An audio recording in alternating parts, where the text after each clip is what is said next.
Hello friends, welcome to our channel CSC study. जैसे कि इससे प्रीवियस वीडियो में हमने C++ लैंग्वेज से रिलेटेड कुछ टॉपिक्स को क्लियर किया था, आज हम करने जा रहे हैं cascading of input operation in C++।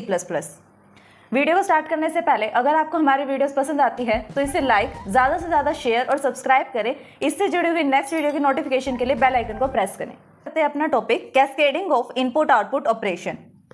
देखो क्या होता है, the statement C out double quotes में हमने क्या लिखा हुआ है, sum equals to operator sum and next line का सिंबल। अब इसके अंदर हम कैसे एक्सप्लेन करेंगे, जैसे कि हमने लास्ट वीडियो में भी पढ़ा था, सी आउट क्या होता है, ये एक ऑब्जेक्ट होता है जो आईओ स्ट्रीम में डिफाइंड होता है और किसके लिए ये वर्क करता है, ये वर्क करता है डिस्प्ले के लिए। जब हमें किसी भी वेरिएबल की वैल्यू को डिस्प्ले कराना होता है या फिर किसी भी स्ट्रिंग को डिस्प्ले कराना होता है तब हम यूज करते हैं सी आउट का।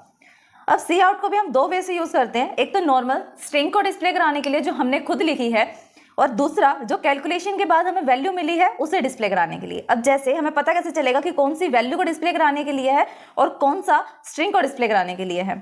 अब स्ट्रिंग क्या होता है, जो डबल क्वोटेज में लिखा जाता है, जैसे कि ये डबल क्वोट में लिखा हुआ है सम, तो ये क्या है, स्ट्रिंग है जो एज इट इज प्रिंट होगी सम equals to.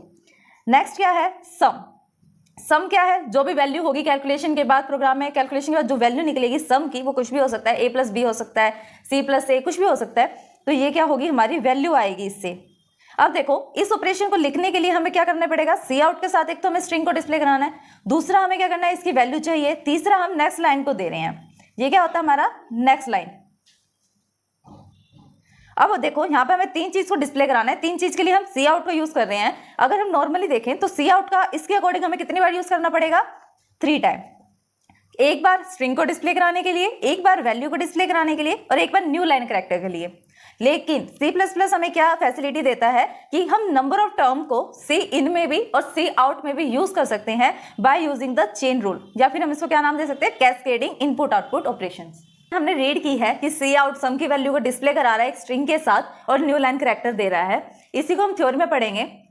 First send the string, सबसे पहले वो क्या कर रहा है, जो ये स्ट्रिंग है जिसके अंदर क्या लिखा हुआ है सम इक्वल्स टू, वो कहां पर जाएगी, सी आउट में, and then sends to the value of sum. और फिर वो क्या करेगा, सबसे पहले तो वो स्ट्रिंग को डिस्प्ले करेगा और इसके बाद वो क्या करेगा, जो उसके पास वैल्यू आएगी सम की उसको डिस्प्ले करेगा।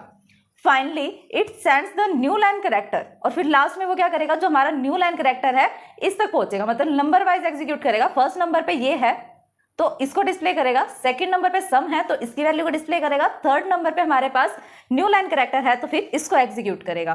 So the next input output will be the new line. तो नेक्स्ट आउटपुट क्या है हमारे पास, न्यू लाइन है। The multiple use of this operator in a statement is called cascading.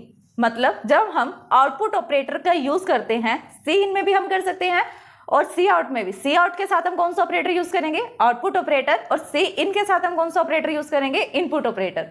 दोनों का ही हम कैस्केडिंग कर सकते हैं जब हम मल्टीपल ऑपरेटर्स को एक साथ यूज कर रहे हैं। जैसे यहाँ पर हमने 3 टाइम यूज किया किस ऑपरेटर को, आउटपुट ऑपरेटर को, तो इस स्टेटमेंट को हम क्या बोलेंगे, कैस्केडिंग बोलेंगे।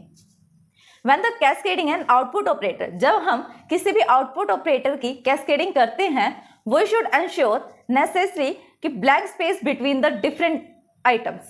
तो क्या हो, जब भी हम आउटपुट के साथ कुछ भी कैस्केडिंग कर रहे हैं तब उसमें क्या नेसेसरी होता है, क्या जरूरी होता है कि उन दोनों के अंदर क्या हो, एक ब्लैंक स्पेस हो। जैसे कि यहाँ पर है, स्पेस दिख रहा है हमें कि यहाँ पर स्पेस है, इधर स्पेस है, इधर भी स्पेस और इधर भी स्पेस है, तो क्या होना चाहिए, आउटपुट ऑपरेटर्स के अंदर स्पेस होना चाहिए ताकि कंपाइलर क्या हो, कंफ्यूज ना हो कि कौन सी स्ट्रिंग किसके साथ कनेक्टेड है।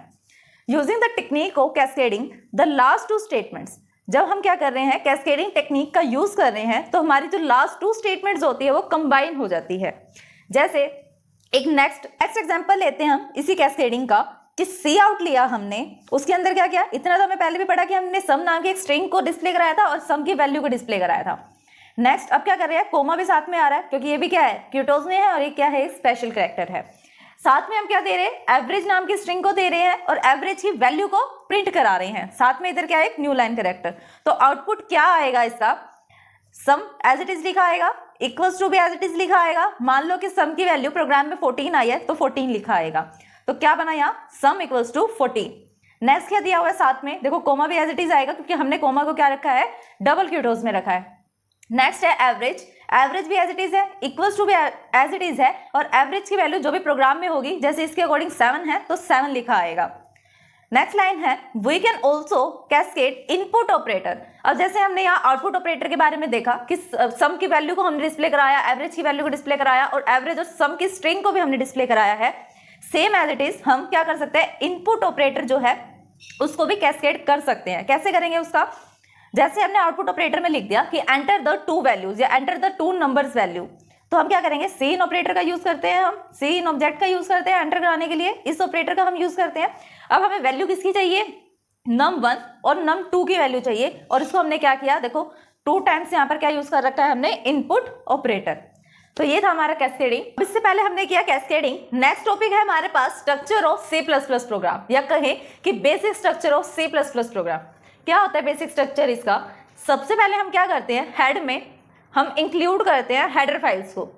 प्रोग्राम लिखने से पहले सबसे पहले हमारी लाइन कौन सी होती है, हेडर फाइल्स को इंक्लूड करना। नेक्स्ट अगर हम उप्स के कंसेप्ट के अकॉर्डिंग देखें तो नेक्स्ट वाला हेडर फाइल कौन सा होगा, कौन सा हमारा ब्लॉक होगा, वो है क्लास डिक्लेरेशन, कि क्लास को डिक्लेयर करना और फिर उसके अंदर मेंबर फंक्शंस को डिफाइन करना। सबसे पहले हमने डिक्लेयर किया, क्लास को किया, उसके मेंबर फंक्शंस को किया, डेटा मेंबर्स को किया, नेक्स्ट में जाकर उसको डिफाइन करना, और लास्ट क्या आता है हमारे पास, मेन फंक्शन, जिससे हम क्या करेंगे, इन सबको कॉल करेंगे। जैसे कि इस वाले बॉक्स में, इस वाले फिगर में हमें क्या दिख रहा है कि हम कैसे कॉल करते हैं। सबसे पहले हमारे पास क्या होता है, क्लाइंट। एज अ क्लाइंट कौन होता है यहाँ पर, मेन फंक्शन। और मेन फंक्शन क्या करता है, सर्वर के थ्रू जो हमारा मेंबर फंक्शन होता है उसके थ्रू कहाँ पर जाता है, वो किसको एक्सेस करता है, क्लास डेफिनेशंस को। मेन फंक्शन से हम क्या करेंगे, क्लास के मेंबर फंक्शन को कॉल करेंगे, जिसके थ्रू क्या होता है, हमारा क्लास को हम एक्सेस कर सकते हैं। अब इससे रिलेटेड एक प्रोग्राम को हम देखेंगे जिससे आपको डेफिनेशन भी क्लियर होगी और सबसे पहला प्रोग्राम भी क्लियर होगा C++ का। An example with a class. अब ये क्या करते हैं हम, C++ में जो क्लासेस का कंसेप्ट होता है, उप्स का कंसेप्ट होता है, उससे रिलेटेड हम एक प्रोग्राम को समझ रहे हैं। अब देखो फर्स्ट लाइन क्या होती है, जैसे हमने पढ़ा कि स्ट्रक्चर में फर्स्ट लाइन क्या होनी चाहिए, हेडर फाइल को इंक्लूड करना, वही हमने कर रखा है, हैश इंक्लूड आयोस्ट्रीम। आयोस्ट्रीम जो हेडर फाइल है उसको इंक्लूड कर रखा है। जैसे कि मैंने आपको इससे प्रीवियस में जो एग्जांपल कराया था C++ का, उसके अंदर 1 लाइन को डिफाइन किया था कि हम किस थिंग का यूज क्यों करते हैं। इसका भी बताया था कि हैश इंक्लूड आयोस्ट्रीम का हम यूज क्यों कर रहे हैं, यूजिंग नेम स्पेस का हम यूज क्यों करते हैं। नेक्स्ट लाइन हमारे पास क्लास पर्सन। अब मैंने क्लास नाम का एक कीवर्ड यूज किया क्योंकि मुझे क्या बनानी थी, क्लास बनानी थी, और क्लास का नेम क्या दे दिया, पर्सन।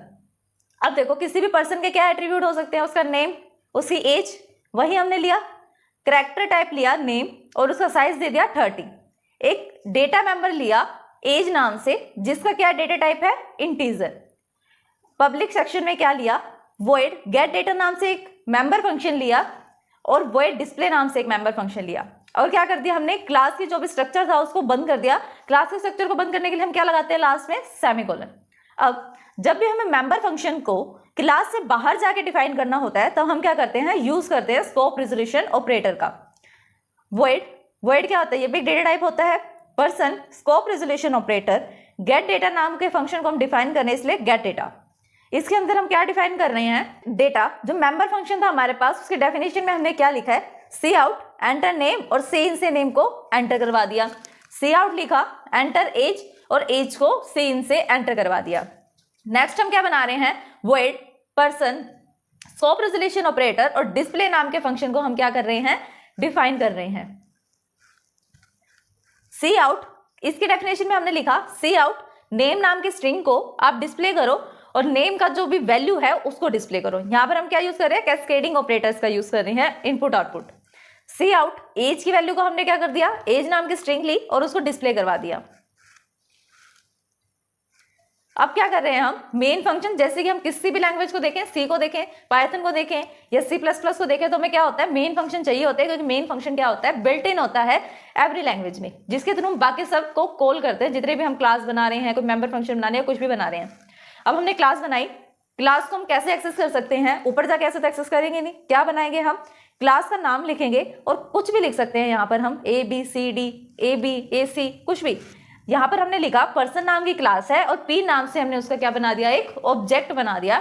और फिर हम क्या कर रहे हैं, जब हम क्लास के डेटा मेंबर्स को और मेंबर फंक्शंस को एक्सेस करना चाहते हैं तो कैसे करेंगे, ऑब्जेक्ट डॉट मेंबर फंक्शन, मतलब P dot gate data. Next है हमने करा पे डॉट डिस्प्ले डेटा। जब भी हम इंट मेन लेंगे तो साथ में क्या लेना पड़ेगा हमें, रिटर्न 0। यहाँ पर मेन फंक्शन का क्या हो गया, एंड हो गया। तो अब ये क्या कर रहा है, इसकी फंक्शनिंग क्या हो रही है, जब भी हमने किया p डॉट गेट डेटा तो ये क्या कर रहा है, गेट डेटा में जो भी फंक्शंस डेफिनेशन दी हुई है कि सी आउट एंटर नंबर, और नंबर को एंटर करवाओगे आप, फिर एंटर एज वो डिस्प्ले करेगा, एज को एंटर करवाओगे, और फिर जैसे ये वाला एग्जीक्यूट होगा नेक्स्ट वाले को वो स्टार्ट कर देगा डिस्प्ले को। डिस्प्ले क्या कर रहा है, नेम और एज की वैल्यू को डिस्प्ले करा रहा है विद द स्ट्रिंग। तो ये था हमारा example. Thanks for watching my video. Videos को लाइक शेयर सब्सक्राइब करना कमेंट करना ना भूलें।